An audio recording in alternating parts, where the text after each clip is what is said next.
So this is part 2 of the history of the Panama Canal as a U.S. colony. Let's get into it.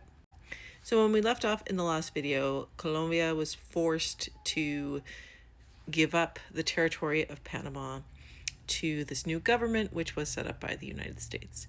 And the United States was then able to start building the canal. So the French tried to build the canal, sunk a bunch of money into it, had like 20,000 people die, and weren't able to do it. Now, the United States sinks a bunch of money into it, has a bunch of people die, but they managed to get it done. So they mostly were just able to learn a bit from the French. They had some technological advances in the time since the French attempted to build the canal. And they were mostly just determined to do it, and the United States had the money and the desire to build this canal.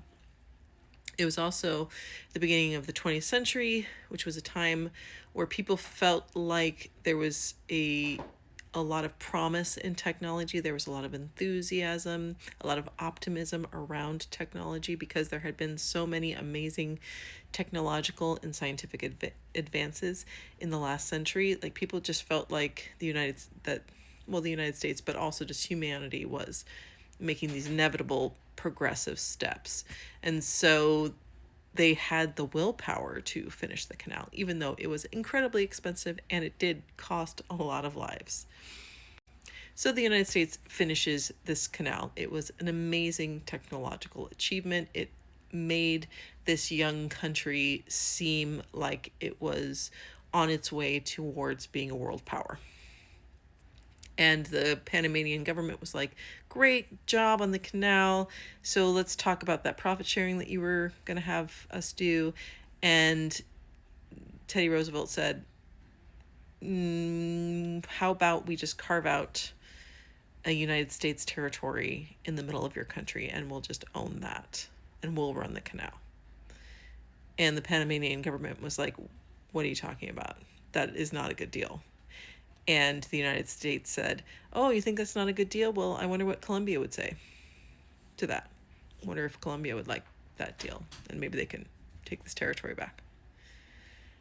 And Panama was like, oh. And so they accepted the treaty terms as dictated by the United States, which were incredibly unfair to Panama. So the United States had a colony within Panama in what was called the Panama Canal Zone, which was a narrow strip of land within Panama around the canal that was governed by the United States. It was run as a United States colony. It had United States government. It had United States police. It had United States Army.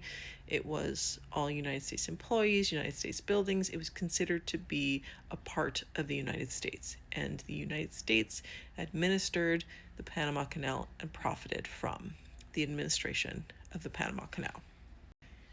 And this treaty was always considered to be unfair. It was known to be unfair. This was not secret.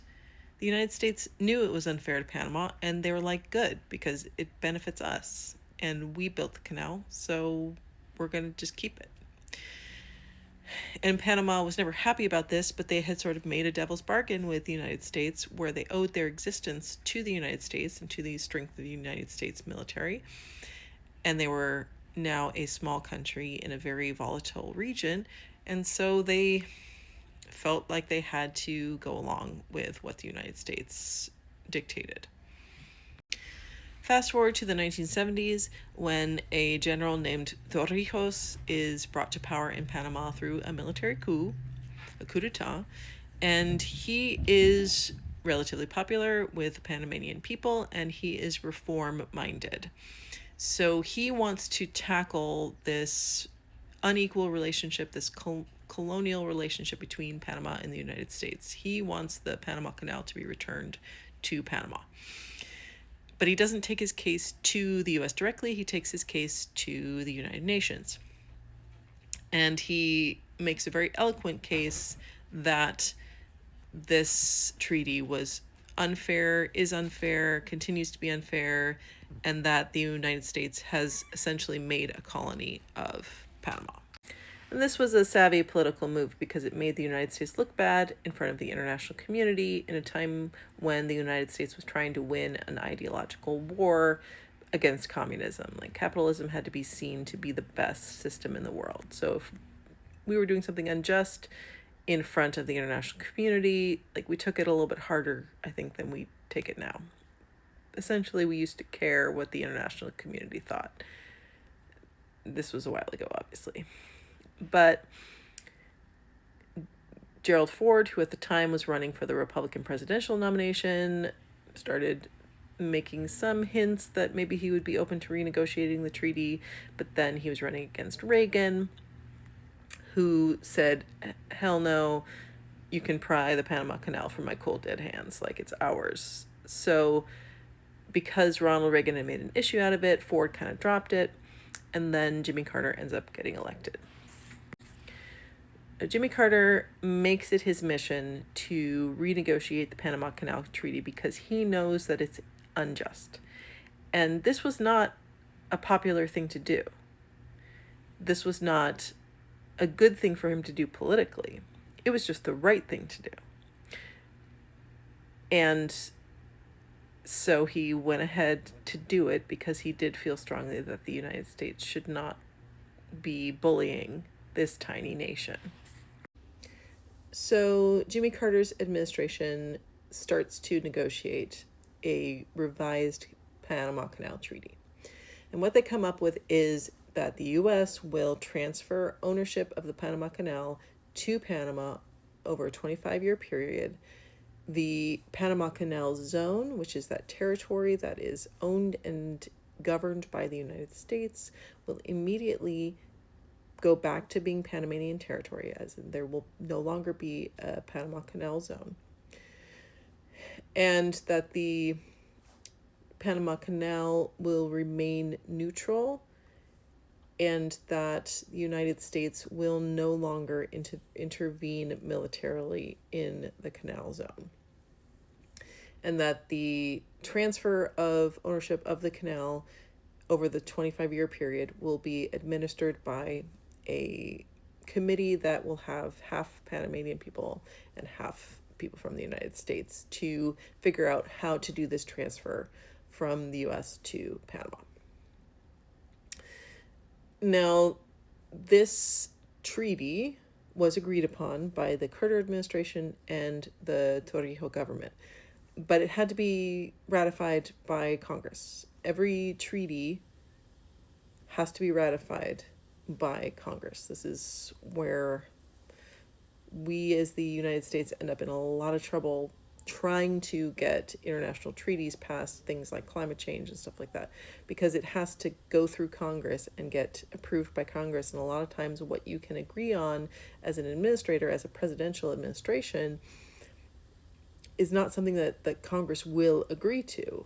And so it gets really tricky. So this is what happened with the Panama Canal Treaty. What happened is there was one senator from Arizona who was like, I don't like this whole part about the canal being neutral. I want to add a clause that says the United States can legally intervene in Panama, in the Panamanian government affairs, if they see something happening in the Panamanian government which is not in the canal's best interest. So this one senator from Arizona wanted to add this clause in, and of course this caused an uproar in the country of Panama. They're like, this is an insult to our sovereignty. This is, gets around the whole point of this whole treaty to return Panamanian sovereignty to the canal zone. Like, this is not gonna happen. But Torrijos knew that this was the best option. This treaty was the best that they were going to get. And so he said to Carter, look, you tell the American people whatever you have to tell them. I'll tell the Panamanian people whatever I have to tell them. But we really need to get this treaty ratified. And up until the last minute, when the vote happened in the Senate and in the House, they didn't know if this treaty was going to be ratified. In the end, it was ratified and the treaty went into effect. So let's go with that for part 3.